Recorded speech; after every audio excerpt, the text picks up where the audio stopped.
संजय दत्त को माफी दी जाए या नहीं दी जाए, इस पर राजनीतिक सियासत अब इस हद तक आ पहुंची है कि कांग्रेस के महासचिव दिग्विजय सिंह ने कहा है कि जिस वक्त संजय दत्त ने अपराध किया वो नादान उम्र के थे, तब ऐसा माना जाता था कि उनके पिता सुनील दत्त मुस्लिमों के हक में आवाज उठाने की वजह से निशान पर है।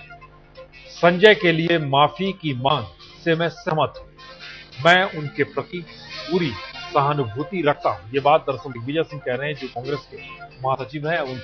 आर्म्स एक्ट के तहत वे पहले ही 18 महीने जेल में बिता चुके हैं और वैसे भी संजय कोई पेशेवर अपराधी नहीं है। ये बात दिग्विजय सिंह ने की है। इसके बाद सियासी तौर पे और भी बात गर्म आ गई है, क्योंकि बीजेपी लगातार इस बात का जिक्र कर रही थी कि उन्हें माफी नहीं मिलनी चाहिए। ये जो दिग्विजय सिंह ने कहा है और जो बीजेपी ने कहा था, बीजेपी का कहना था जब अदालत अपने तौर पर कोई फैसला देती है तो उसके बाद इस तरीके से सियासत होनी नहीं चाहिए। और दिग्विजय सिंह ने इसे एक नया रूप दिया है। उन्होंने दो बातें बड़ी महत्वपूर्ण कह दी हैं, जो राजनीतिक और सियासी तौर पर काफी महत्वपूर्ण मानी जाती है, कि सुनील दत्त जिस वक्त मुस्लिमों के हक में आवाज उठा रहे थे, उस वक्त वो निशाने पर थे।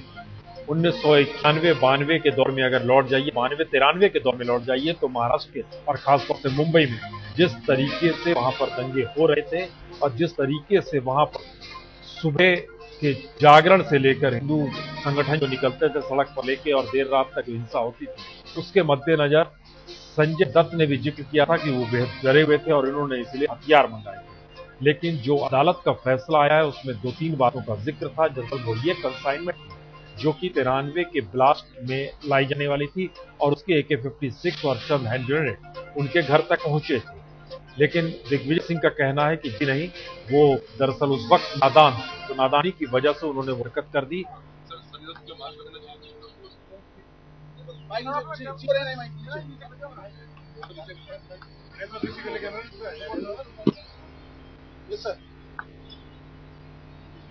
संजय दत्त के ऊपर जो चार्ज है वो चार्ज है arms act, illegal arms act, और उसके तहत वो 18 महीने की सजा काट चुके हैं। माननीय सुप्रीम कोर्ट ने 5 साल की उनको सजा सुनाई है। उनका सादर सम्मान करते हैं, लेकिन कानून में महामहिम राज्यपाल जी को माफ करने का अधिकार भी है। मैं इस पक्ष का हूं कि संजय दत्त कोई क्रिमिनल नहीं है, कोई टेररिस्ट नहीं है। संजय दत्त कम उम्र में, उस समय के माहौल में, उसके दिमाग में ये बात आई कि शायद जिस प्रकार से सुनील दत्त जी ने हमेशा से एक सांप्रदायिकता के खिलाफ लड़ाई लड़ी है, तो हो सकता है कि चूंकि उन्होंने अल्पसंख्यक समुदाय का पक्ष लिया था, तो शायद हो सकता है कि उन पर हमला हो सकता है। तो एक बच्चे का स्वाभाविक रिएक्शन होता है कि मुझे कुछ न कुछ करना चाहिए। उसमें अगर इसने गलती की है तो मैं समझता हूं कि अब सजा काट चुका है। उसके साथ सदर्दता का व्यवहार होना चाहिए। सर, जिस वक्त ये घटना हुई उनकी उम्र 33 साल थी, तो क्या वो सही और गलत में फर्क करने की उम्र नहीं? ऐसा है कि उस समय का माहौल ही खराब था। मैं समझता हूं, मुझे इतना तो मालूम नहीं क्या उनकी उम्र थी, लेकिन नासमझ तो था ही उस समय जो उसने ऐसा हरकत की। तो क्या, लेकिन मैं समझता हूं कि अब ये इस पर जो कानून में प्रावधान है अपील करने का, उसके तहत अपील करना उनको चाहिए। और मैं तो इस पक्ष का हूं कि महामहिम जी को इस पर सहानुभूतिपूर्वक विचार करना चाहिए। सर, आप करेंगे कि पार्टी या सरकार इस चीज को इम्पोर्टेंस दे? जहां तक मेरा सवाल है, मैं अपने स्तर पर और पार्टी में भी इस बारे में निश्चित तौर पर अनुरोध करूंगा। दिग्विजय सिंह जी, आपकी पार्टी में भी कुछ लोग इस पक्ष के नहीं है, ऐसा मुझे इसकी जानकारी नहीं है। धन्यवाद। जो जिक्र कर रहे हैं दिग्विजय सिंह वो बहुत महत्वपूर्ण है। वो कह रहे हैं कि वो अपने तौर पर जरूर अपील करेंगे, और जो नादानी की बात जिसका जिक्र वो कर रहे हैं उससे कई सवाल भी खड़े होते हैं। दरअसल जिन आरोपों के तहत उनकी घेराबंदी हुई है, उसमें चंद आरोप वैसे भी लोगों पर लगे हैं उनके अलावे, जो कि आर्म्स एक्ट में ही जिन्हें सजा दी गई है।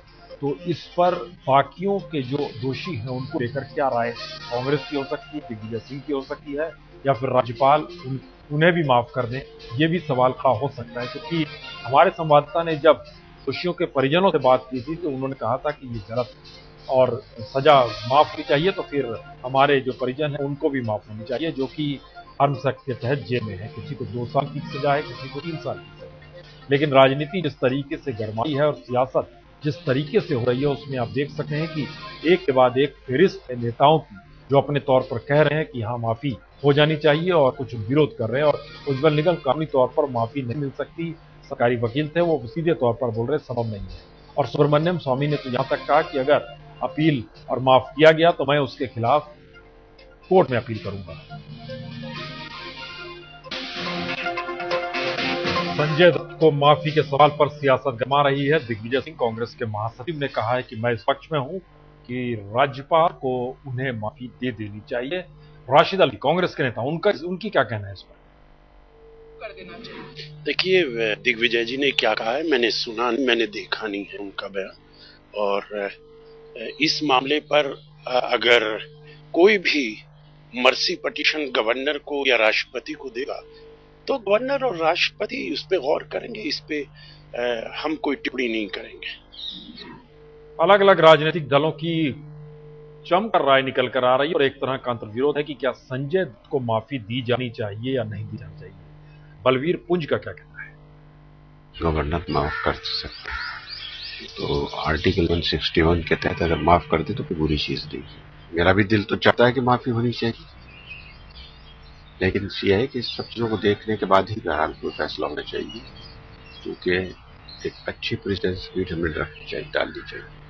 दिग्विजय सिंह जी का जो दिल पसीजता है, हमेशा ऐसे लोगों के बारे में पसीजता है।